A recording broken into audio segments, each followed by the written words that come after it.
যে জামাত আসলে জামাতের পক্ষে কাজ করবে, বিএনপি আসলে বিএনপির পক্ষে কাজ করবে। না, এটা তো প্রত্যেকটা, আমি বলছি প্রশাসনে এরকম একটা তোমার ধারণা, তারা পুষে বসে থাকে।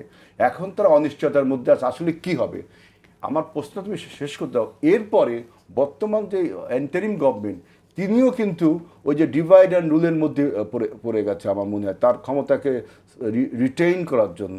আমরা জানি যে অনেক আওয়ামী লীগ পরিবারের সাথে অনেকের আত্মীয়তা আছে, বিএনপিরও অনেকের আত্মীয়তা আছে। এই আত্মীয়তার সূত্র ধরেই কি অনেক আওয়ামী লীগ নেতা বা বন্ধুত্বের সূত্র ধরেই কি অনেক আওয়ামী লীগ নেতা সেফ এক্সিট পাচ্ছে কিনা? এই কথাটা কোনোভাবেই সত্য না, এটা একটা অসত্য ভাষণ। যাই হোক, কারণ বাংলাদেশের সোশ্যাল স্ট্রাকচারটা এরকম এবং টেক্সচারটা এরকম যে আওয়ামী লীগ, বিএনপি, জামাত, জাতীয় পার্টি, যত রাজনৈতিক দল আছে তাদের একটা আত্মীয়তার সম্পর্ক থাকতেই পারে, কিন্তু ন্যায্যতার কোশ্চেনে এবং রাজনৈতিক কোশ্চেনে, ন্যায্যতার কোশ্চেনে বিএনপি এইসব জায়গা কোনো কম্প্রোমাইজ করে না। এখন আমি যেটা বলছি যে বিএনপির দু একজন নেতার বিরুদ্ধে কিন্তু এরকম অভিযোগ আছে, যদিও সেখানে আত্মীয়তার প্রশ্ন ছিল না।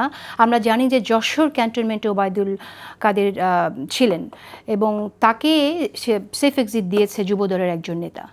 এটা হলো আপনার একটা গোপন নিউজ আপনার, কিন্তু এটা প্রকাশ্য যদি বলতো যুবদলের কেউ নেতা কীভাবে করলো, আর যুবদলের নেতা এত পাওয়ার হলো কীভাবে, যেখানে সরকার রয়েছে, প্রশাসন রয়েছে, পুলিশ রয়েছে, তারা যদি না সাহায্য করতো। টেক্সাসটা তো সরকারের প্রশাসনও রয়েছে, সুতরাং শুধু যুবদলের ওই একটা পার্টিকুলার নেতাকে, আমি জানি না কোন নেতা, তো এটা আপনি বলছেন গোপন খবর, যেহেতু আমি বলছি আপনাকে প্রশ্ন করছি, তখন তো এটা গোপন না, এবং এই বিষয়টি এর আগেও আলোচনা হয়েছে। আপনারা কি সেই নেতার সাথে কথা বলেছেন কিনা? ইমিগ্রেশন বা সীমান্ত, ক্যান্টনমেন্ট, এগুলো তো আর বিএনপির নিয়ন্ত্রণে না। এগুলো যাদের নিয়ন্ত্রণে, তাদের ব্যর্থতা না বলে যুবদলকে ইন্ডিকেট করেন। সেজন্য আমি বলছি যে এইটাকে তারা যে পালাই গেল ওই যে প্রশাসনের সহযোগিতায়, ওইটাকে জাস্টিফাই করার জন্য কি যুবদলের নাম, মানে ওটাকে মিনিমাইজ করার জন্য কি যুবদলের নামটা ব্যবহার হলো। আমি যেটা বলতে চাচ্ছি, মাসুদের আপনাদের দায় জানতে চাই, দল হিসেবে আপনারা কতটুকু সহযোগিতা করছেন সেই বিষয়গুলো বিচার, জানতে চাই। আওয়ামী লীগের ইন্ডিভিজুয়ালসের বিচার, এসব তো আমরা বারবারই বলছি, এগুলো তো বলি, এবং আমরা বলার ফলেই তো আজকে বিচারের জন্য একটা ট্রাইব্যুনাল 2 গঠন করা হয়েছে। সবাই বলছে এই জন্য তো ট্রাইব্যুনাল আর একটা গঠন করা হলো। আমি মাসুদের এই থিসিসটা নিয়ে একটু আলোচনা করতে চাচ্ছি। মাসুদ বলতেছে, শফিকুল আলম মাসুদ আমার খুব প্রিয় একজন, একসাথে অনেকদিন ছাত্র রাজনীতি করছি। এখন সে বলল যে আমরা শুধু যদি নির্বাচনের দাবি তুলি তাহলে এই সমস্ত অপশক্তি পালিয়ে যাবে, এই সমস্ত লোকজন এটা করে সাহস পায়, এরকম একটা থিসিসে দাঁড় করালো। আমি এর এন্ট্রিতে বলতে চাচ্ছি যে দেখেন, আজকে যদি নির্বাচনী ডামাডোলটা বেজে উঠত, গত 9 মাস হয়ে গেল, তাহলে কি হতো? প্রশাসনে এখন কি চলছে?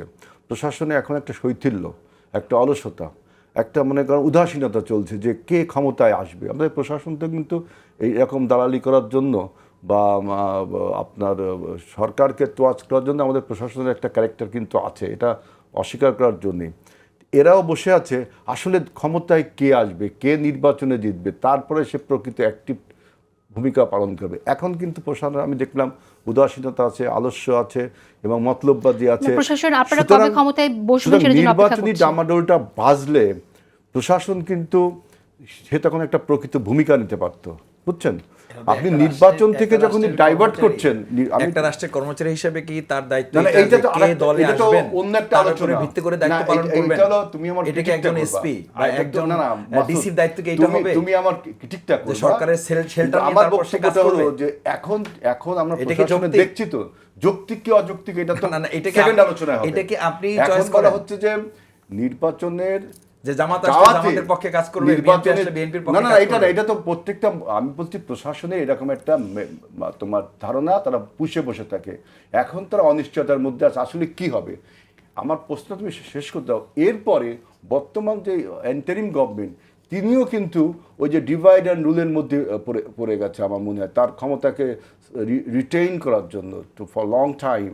সে একটা আমাদের নিয়ে একটা বিভিন্ন রকম অনৈক্যর বাতাবরণ তিনি বুঝছেন, যে নির্বাচনের বিরুদ্ধে, আমাদের গণতন্ত্রের বিরুদ্ধে বিভিন্ন রকম বাইনারি তুলছে।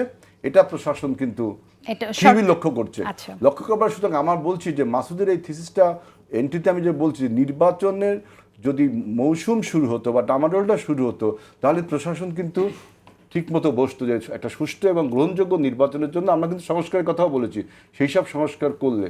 সুতরাং এই যে নির্বাচন চাওয়াতে যে পালিয়ে যাচ্ছে এরা ঠিক না, বরঞ্চ নির্বাচনের ডামাডোল বাজলে এরা পালাতে পারতো না। তখন প্রশাসন কিন্তু আটসাট হয়ে বসলো এবং একটা নির্বাচিত সরকার তখন কিন্তু এই সমস্ত কিন্তু প্রত্যেকটা যে সমস্ত রাজনৈতিক দল আছে আসবো আবার আপনি, কিন্তু আপনি কি যৌক্তিক মনে করেন কিনা যে যেটা আপনি বলছেন, যে কারণগুলো বলছেন যে প্রশাসন এখন দ্বিধা মধ্যে আছে, কিন্তু প্রশাসনের এটা কি আসলে যৌক্তিক এই কারণে, এটা তো স্বাভাবিক, আমরা বুঝছি যে প্রশাসনের একজন যারা বসে আছে তাদেরকে নিয়োগ দিয়েছে কিন্তু বর্তমান সরকার, তাই না?